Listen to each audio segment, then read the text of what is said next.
ہمارا دین ہمیں حیا کا درس دیتا ہے، حیا کا سبق دیتا ہے اور ہمیں پردے کی ترغیب کرتا ہے، اور اس کے احکام عرب کے شعراء کے قصائد سے ہم نے اخذ نہیں کیے ہیں، پردے کے احکام ہم نے قرآن سے اخذ کیے ہیں۔ قل للمؤمنین یغضوا من ابصارہم ویحفظوا فروجہم، اے محبوب مومن مردوں کو خطاب کرتے ہوئے آپ ارشاد فرمائیے کہ یہ اپنی نگاہوں کو نیچا رکھیں اور اپنی شرمگاہوں کی حفاظت کریں۔ اللہ کے محبوب نے ارشاد فرمایا کہ جو اپنے دو جبڑوں کے درمیان یعنی زبان اور دو ٹانگوں کے درمیان پارسائی کی جگہ ان دو چیزوں کی مجھے ضمانت دے دے، میں محمد انہیں جنت کی ضمانت دیتا ہوں صلی اللہ علیہ وآلہ وسلم۔ تو فرمایا کہ یہ ان کے لیے بہت ستھرا ہے، بے شک اللہ کو ان کے کاموں کی خبر ہے، تم کبھی بھی اس سے مخفی نہیں رہ سکتے، تمہارا کوئی عمل اس سے پوشیدہ نہیں رہ سکتا۔ یہ حکم مردوں کے لیے تھا کہ نگاہوں کو نیچا رکھیں اور اپنی پارسائی کی حفاظت کریں، یہ ان کی ستھرائی کا ذریعہ ہے، ان کے باطن کی پاکیزگی کا سامان ہے۔ جب نظر پاک ہو جاتی ہے تو پھر دل پاک ہو جاتا ہے۔ 40 دن تک جو شخص اپنی نگاہ کو مکمل پاک کر لے تو اس کو نماز کا حظ آنا شروع ہو جاتا ہے، اس کا سرور آنا شروع ہو جاتا ہے، اس کی کیفیت آنی نصیب۔ 40 دن بڑے نہیں ہوتے، یہ مشق کر کے دیکھنی چاہیے۔ تو اس لیے جب نظر پاک ہوتی ہے تو عبادات میں حظ، لطف اور سرور ملتا ہے۔ نظر پاک ہوتی ہے تو پھر خیال بھی پاکیزہ ہوتے ہیں، نظر پاک ہوتی ہے تو پھر سوچیں بھی مثبت آتی ہیں۔ وَقُلْ لِلْمُؤْمِنَاتِ، اور اے حبیب اہل ایمان عورتوں سے فرمائیے، انہیں حکم دیجیے، یغضضن من ابصارہن، کہ وہ بھی اپنی نظروں کو نیچے رکھیں، اپنی نظروں کی حفاظت کریں۔ مرد تو اپنی نظر کی حفاظت کرے، اور اس کے لیے ایک طرح سے آسان بھی ہے کہ عورت پردہ کرتی ہے تو جو عورت نہیں پردہ کرتی وہاں اس کو کنٹرول کرنا پڑے گا، لیکن مرد کے چہرے پہ پردہ تو نہیں ہوتا، تو عورت تو پھر اپنی نظر کو زیادہ محفوظ رکھنا پڑے گا۔ حضرت ام سلمہ رضی اللہ تعالی عنہا فرماتی ہیں کہ حضرت میمونہ رضی اللہ تعالی عنہا زوجہ رسول موجود تھی میرے ساتھ، یہ دونوں ازواج موجود تھیں کہ حضرت عبداللہ ابن ام مکتوم تشریف لائے اور یہ نابینا تھے، تو انہوں نے پردے کا اہتمام نہیں کیا، تو حضور نے ارشاد فرمایا کہ تم نے پردہ کیوں نہیں کیا، پردہ کرو۔ تو انہوں نے آگے سے کہا حضور یہ تو نابینا ہیں، فرمایا تم نابینا تو نہیں ہو۔ وَيَحْفَظْنَ فُرُوجَهُنَّ، اور اپنی پارسائی کی حفاظت کریں، اپنی آبرو کا پہرا دیں۔ عورت کے لیے بہترین عمل اور بہترین وظیفہ اور بہترین عبادت اپنی آبرو کو بچانا اور آبرو کی حفاظت کرنا ہے۔ وَلَا يُبْدِينَ زِينَتَهُنَّ، اور اپنی زینت کو ظاہر نہ کریں، إِلَّا لِبُعُولَتِهِنَّ، مگر اپنے شوہروں کے لیے۔ یہاں تک ارشاد فرمایا، یہ حدیث رسول ہو تو شاید کوئی جدید مفکر کہہ دے کہ یہ ضعیف ہے، یہ قرآن ہے، سنیے ذرا۔ وَلَا يَضْرِبْنَ بِأَرْجُلِهِنَّ لِيُعْلَمَ مَا يُخْفِينَ مِنْ زِينَتِهِنَّ، عورت اپنے گھر کی چار دیواری میں اتنے زور سے قدم نہ رکھے کہ اس کے پاؤں میں پڑی ہوئی پازیب کی آواز گلی میں گزرتے ہوئے غیر مرد کے کانوں تک پہنچے۔ یہ قرآن ہے، حالانکہ گلی سے گزرتے ہوئے مرد کو کیا پتا کہ جس کے پاؤں میں پڑے ہوئے پازیب کی چھنکار کی آواز باہر آ رہی ہے وہ بوڑھی خاتون ہے یا 7 سال کی بچی ہے، اسے تو نہیں پتا، اور اس کو بھی نہیں پتا کہ باہر کوئی گزر رہا ہے یا گلی خالی ہے یا کوئی بوڑھا گزر رہا ہے یا کوئی بچے گزر رہے ہیں، لیکن اسے یہاں تک حکم دیا کہ تیرے پاؤں میں پڑی ہوئی پازیب کی چھنکار، تیرے پاؤں میں پڑے ہوئے جوتوں کی آواز بھی ایسی نہیں ہونی چاہیے کہ غیر مرد تک وہ پہنچ کر کے اس کو متوجہ کر دے۔ کوئی تیری طرف متوجہ کیوں ہو؟ اس لیے کہ تو شہزادی ہے اسلام کی، تو بیٹی ہے فاطمہ کی، تو بیٹی ہے عائشہ کی، تو مغرب کی ٹینوں نہیں ہے، تو مشرق کی بیٹی ہے۔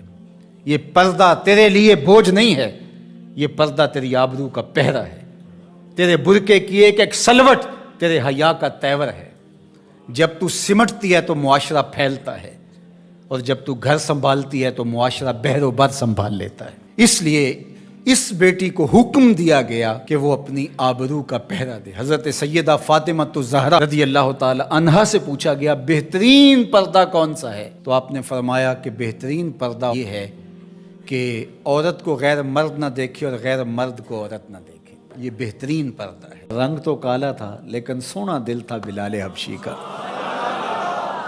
ابو لہب کا چہرہ تو چمکتا تھا، اسی لیے اس کو ابو لہب کہا گیا، انگارے کی طرح چمکتا ہوا چہرہ، لیکن اس کا دل کالا تھا۔ تو وہاں چہرے نہیں دیکھے جاتے، وہاں دل دیکھے جاتے ہیں۔ الا من اتى اللہ بقلب سلیم، وہاں دیکھا جاتا ہے قلب سلیم کے ساتھ کون آیا۔ دل کی ستھرائی، دل کی عفت، دل کی پاکیزگی۔ شیشے اتے کٹا جمیا کنداں چاڑی جاندے، شیشے اتے کٹا جمیا کنداں چاڑی جاندے، جلداں نوں اے سانپ کے رکھن ورکے پھاڑی جاندے، جلداں نوں اے سانپ کے رکھ دے ورکے پھاڑی جاندے۔ تو اصل تو یہ صاف ہونا چاہیے، یہ ستھرا ہونا چاہیے۔ میرے اور آپ کے آقا و مولا حضور ختم المرتبت صلی اللہ علیہ وآلہ وسلم، ہمارے ماں باپ ان پہ قربان، کثرت کے ساتھ ایک دعا مانگتے تھے، یا مقلب القلوب ثبت قلبی علی دینک، اے دلوں کو پھیرنے والے میرے دل کو اپنے دین پہ ثابت رکھنا۔ ام المومنین رضی اللہ تعالیٰ عنہ فرماتی ہیں کہ میں نے حضور علیہ السلام سے پوچھا کہ حضور اسلام لانے کے بعد بھی اس کی ضرورت ہے کہ یہ اللہ کی بارگاہ میں عرض کریں؟ تو آقا کریم نے ارشاد فرمایا کہ دل رحمان کی 2 انگلیوں کے درمیان ہے، وہ جس طرف چاہے پلٹ دے، بے نیاز ہے۔ تو اس لیے ہر وقت اس سے مانگنا چاہیے، اللہ میرا دل سلامت رہے، دین پر قائم رہے۔ ورنہ ہم دیکھتے ہیں کتنے لوگ ہیں بظاہر اچھے ہوتے ہیں لیکن انجام بخیر نہیں ہوتا۔ انما الاعمال بالخواتیم، اعمال کا دار و مدار حسن خاتمہ پہ ہے۔ خاتمہ کیسا ہوتا ہے؟ حضرت سہل بن سعد الساعدی رضی اللہ تعالیٰ عنہ فرماتے ہیں کہ ایک غزوہ میں ایک مالدار شخص بڑی بے جگری سے لڑ رہا تھا، اس جرت سے لڑ رہا تھا کہ ہمارے دل میں آیا کہ کیا بات ہے۔ آقا کریم علیہ السلام نے دیکھا تو فرمایا جس نے اہل جہنم میں سے کسی کو دیکھنا ہوتے سے دیکھ لیا۔ بڑی حیرت ہوئی۔ ایک صحابی کہتے ہیں میں اس کے پیچھے ہو گیا کہ حضور علیہ السلام نے جو فرمایا ہے کوئی وجہ ہوگی تو میں دیکھوں ماجرا کیا ہے۔ تو کہتے ہیں جب وہ لڑتے لڑتے زخمی ہو گیا تو اس نے اپنی ہی تلوار کو اپنے سینے میں یوں رکھ کر کے اپنا وزن اس اوپر ڈال دیا اور 2 کندھوں کے درمیان سے تلوار ادھر نکل گئی اور یوں خودکشی کر لی۔ تو کہا کہ بندہ ساری زندگی نیکیاں کرتا ہے، لکھا ہوا غالب آ جاتا ہے اور پھر آخر اچھا نہیں اس کا رہتا۔ اور کتنے ایسے لوگ ہیں کہ جن کا ماضی بہت بھیانک اور برا تھا لیکن آخر ٹھیک ہو جاتا ہے۔ تو اس لیے ہمیشہ اللہ سے انجام بخیر کی دعا مانگو۔ یا مقلب القلوب ثبت قلبی علی دینک، اے دلوں کو پھیرنے والے ہمارے دلوں کو دین پہ ثابت رکھنا، کہیں ایسا نہ ہو کہ ہمارا انجام ٹھیک نہ ہو۔ انجام ہمارا ٹھیک ہونا چاہیے۔ حضرت ابی ملیکہ رضی اللہ تعالی عنہ فرماتے ہیں میں 30 اصحاب رسول سے ملاقات کی ہے، میں نے سب کو فکر مند پایا ہے انجام ٹھیک ہو جائے۔ جنہوں نے اپنی آنکھوں سے حضور کو دیکھا وہ بھی ڈر رہے ہیں ہمارا انجام ٹھیک ہو جائے۔ رنگا رنگ سہیلیاں پرن کڑے، پر پریا اسدا جانیے جسدا توڑ چڑھے۔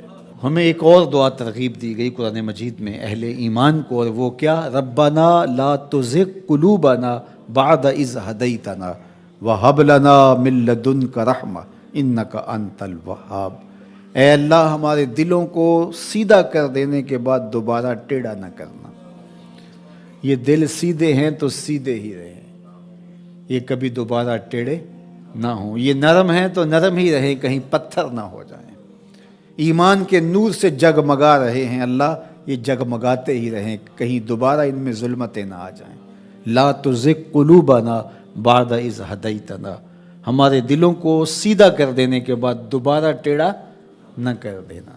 وہب لنا من لدنک رحمہ، اور ہمیں اپنی جناب سے رحمتیں عطا کر دے۔ انک انت الوہاب، تو وہاب ہے، اپنے کرم سے اپنے فضل سے ہمیں مالا مال فرما دے۔ تو میری دعا ہے اپنے لیے سب سے پہلے اور آپ سب کے لیے اور اپنے جملہ دوستوں کے لیے، پیر بھائیوں کے لیے، سب ملنے والوں کے لیے کہ اے اللہ ہم سب کو ہمیشہ ثابت قدم دین پہ رکھنا، آخری ہچکی تیرے نام پہ آئے، تیرے محبوب کی غلامی میں آئے، ہم سب کا خاتمہ ایمان پہ۔